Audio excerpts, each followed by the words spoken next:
तो खबर ये है कि इंडिया के शहर अहमदाबाद की पुलिस ने मुबैना तौर पे एक बहरूपीय जज को गिरफ्तार कर लिया, जिन पे इल्ज़ाम आयद है कि वो तकरीबन 5 साल से अपनी ही कायम करदा अदालत के अंदर खुद से फैसले सुना रहे हैं।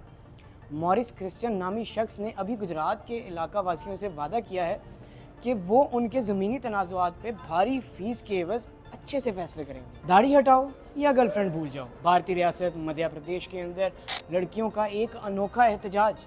उनका मुतालबा था कि हमें क्लीन शेव बॉयफ्रेंड चाहिए। शहर लाहौर के वासियों के लिए एक और बड़ा एजाज़, लाहौर दुनिया का नंबर 1 शहर बन गया। मगर ठहरिए, ये बात की जा रही है आलूदगी और स्मोक की।